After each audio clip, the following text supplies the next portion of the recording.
Welcome to this tutorial on graphing polar equations. Today, we will explore the fascinating world of polar graphs, specifically focusing on equations where the radius r is a function of the angle theta. We'll break down the shapes known as rose curves, cardioids, and limaçons. First, let's quickly review the polar coordinate system. Unlike the Cartesian system, which uses x and y, the polar system defines a point by its distance from the origin, r, and its angle from the positive x-axis, theta. The conversion formulas shown here are essential for moving between these two systems. A polar equation describes a relationship where the distance from the center depends on the direction you are pointing.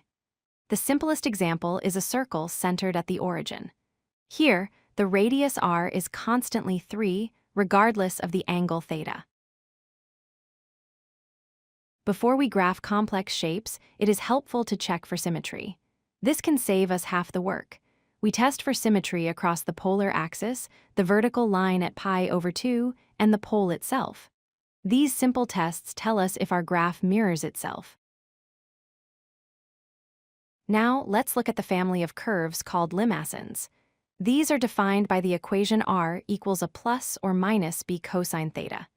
Depending on the ratio of a to b, these shapes can look like a bean, a heart, or even have a loop inside them. A special type of limaçon is the cardioid, which gets its name because it looks like a heart. This specific shape happens when the values of a and b are exactly equal.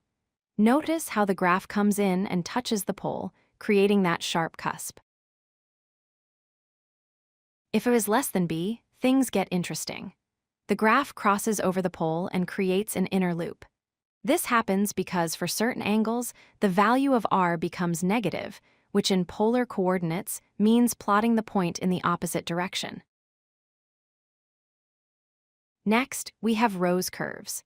These beautiful flower-like shapes are generated by sine or cosine functions, where the angle theta is multiplied by a number n. The number n determines the number of petals the flower will have.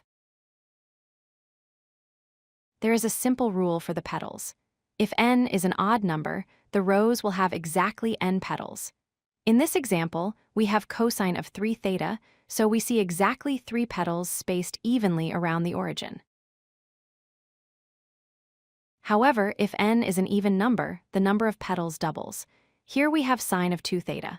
Since 2 is even, we multiply by 2 to get 4 petals. It is a surprising but consistent property of these graphs. Here is a quick summary table to help you identify these equations. Remember, r equals a is a circle. The sum or difference of a constant and a trig function gives you a limaçon or cardioid, and multiplying the angle inside the function gives you a rose curve. If you like this video, hit that like button and don't forget to subscribe. Visit codelucky.com for more such useful content.